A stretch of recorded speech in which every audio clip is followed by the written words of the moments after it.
Assalamualaikum warahmatullahi wabarakatuh. Salam sejahtera untuk kita semua. Dewan Juri yang arif dan bijaksana, perkenalkan kami delegasi Universitas Muhammadiyah Malang yang akan bertindak selaku pihak pro terhadap mosi perdebatan kita kali ini. Berlatar pada program makan gratis yang sedang bergulir merupakan inisiatif pemerintah dalam penguatan gizi anak di sekolah yang dilatar belakangi atas dua klausul. Yang pertama, bahwa program makan gratis merupakan bentuk pemborosan di mana pemerintah mengalokasikan dana besar namun tidak memiliki mekanisme yang jelas dan tidak transparannya informasi kelompok sasaran ataupun indikator ketercapaian.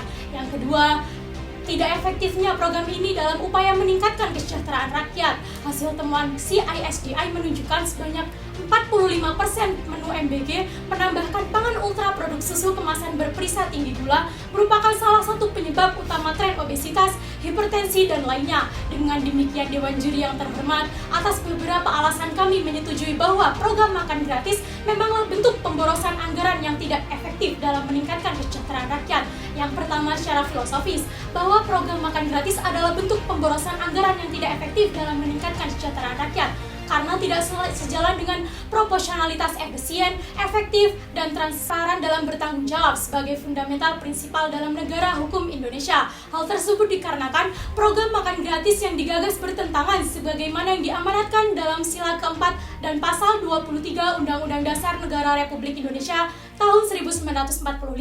Artinya, dalam pembuatan program haruslah direncanakan dengan bijak sehingga matang agar tidak menghilangkan nilai-nilai penting seperti nilai transparan, efisien, efektif, dan bertanggung jawab. Lantas bagaimana bisa program ini memberikan manfaat yang banyak di mana pemborosan terjadi dan banyaknya nilai-nilai penting yang tidak terpenuhi? Kedua, Dewan Juri yang terhormat, secara yuridis, program makan gratis adalah bentuk pemborosan anggaran yang tidak efektif. Dalam pelaksanaan anggaran yang begitu besar, banyak sekali didapati kecacatan, mulai dari belum jelasnya kerangka regulasi operasional makan gratis dan alur koordinasi antar lembaga, tidak transparannya informasi kelompok sasaran ataupun indikator ketercapaian. Hal ini bertentangan dengan pasal 23 Undang-Undang Dasar Negara Republik Indonesia tahun 1945 dan pasal 3 Undang-Undang Nomor 17 tahun 2003 tentang keuangan negara yang pada intinya memiliki kesamaan nomenklatur bahwa pengelolaan keuangan haruslah transparan, efisien, efektif, dan bertanggung jawab. Dewan Juri yang terhormat, makan gratis memiliki tujuan mengupayakan meningkatkan kesejahteraan rakyat. Akan tetapi, penelitian CISDI menunjukkan regulasi MBG yang saat ini tersedia adalah Surat Keputusan Deputi Bidang Penyaluran Badan Gizi Nasional Nomor 2 Tahun 2024 mengenai petunjuk teknis operasional MBG. Akan tetapi, juknis tersebut belum mengatur secara detail operasional MBG seperti standar kebersihan, keamanan pangan, pengelolaan bahan, pengemasan suplai hingga penyaluran makanan. Hal ini berdampak pada penerima program karena tidak adanya standarisasi yang aman dan tidak dapat dinamakan memberikan kesejahteraan, namun justru sebaliknya. Kami sangat memahami bahwa kesejahteraan rakyat merupakan constitutional rights. Akan tetapi, jika menggunakan tafsiran hukum sistematis antara putusan Mahkamah Agung nomor 13/Hum-2016 terhadap program makan gratis, putusan ini menegaskan bahwa kebijakan harus mempertimbangkan cost benefit analysis. Pasalnya, Dewan Juri, jika biaya program makan gratis butuh biaya yang tinggi, bahkan terjadi pemangkasan tetapi hanya bersifat temporer, maka hanyalah bentuk pemborosan anggaran semata. Yang kedua, program ini tidak dapat meningkatkan kesejahteraan rakyat, dan yang ketiga justru mengorbankan prioritas nasional lainnya. Konstitusi memanglah mengamanatkan kesejahteraan rakyat. Sependapat dengan teori legal Rex oleh Jeremy Bentham bahwa pemerintah memang harus menjamin the greatest happiness. Akan tetapi, aksi-aksi pemerintah harus selalu diarahkan untuk meningkatkan kebahagiaan sebanyak mungkin orang. Yang ketiga, secara aspek sosiologis, Dewan Juri, mari kita bawa perdebatan ini satu tingkat lebih tinggi dengan satu fakta empirikal yang telah ada. Sebagaimana laporannya masuk pada Polres Metro Jakarta Selatan atau Polda Metro Jaya. Dalam kasus yang terbarukan mitra dapur makan gratis di Kalibata berhenti karena belum dibayarkan sebesar Rp975.375.000 pada tanggal 10 April 2025.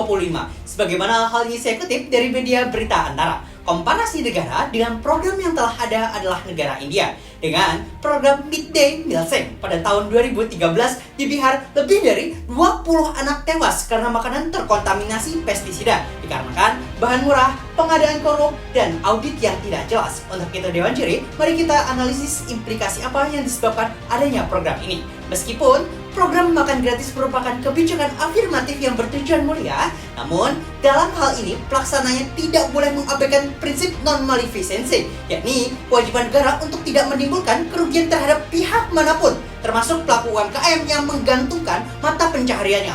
Hal tersebut dapat didasarkan pada hasil penelusuran ICW. Kebijakan MBG disusun bukanlah sebagai respon terhadap kebutuhan publik yang terukur dan terdata secara sistematis, melainkan lebih sebagai upaya untuk memenuhi ambisi politik Presiden Prabowo Subianto agar program unggulannya dapat direalisasikan. ICW menilai bahwa proses perumusan kebijakan MBG cenderung abai terhadap prinsip-prinsip tata kelola pemerintahan yang baik, khususnya dalam aspek perencanaan partisipatif, transparansi anggaran, serta akuntabilitas pengambilan keputusan publik. Untuk itu Dewan Juri, saya akan menawarkan mekanisme solusi yang lebih efektif serta fungsional dalam hal ini, yaitu dengan menghapuskan MBG yang kemudian mengoptimalkan program yang telah ada, yakni ketahanan dasar yang terdiri dari 3 aspek, diantaranya pangan, pendidikan, serta kesehatan dengan didukung audit independen dan mekanisme evaluasi secara berkala, yang dimana pada setiap pelaksanaan program harus diawasi oleh lembaga independen seperti BPK, KPK, dan CSO seperti ISW, serta dibentuknya mekanisme pengaduan publik online jika terjadi pelanggaran secara kualitas dan kuantitas pada 3 aspek tersebut, dengan didasarkan pada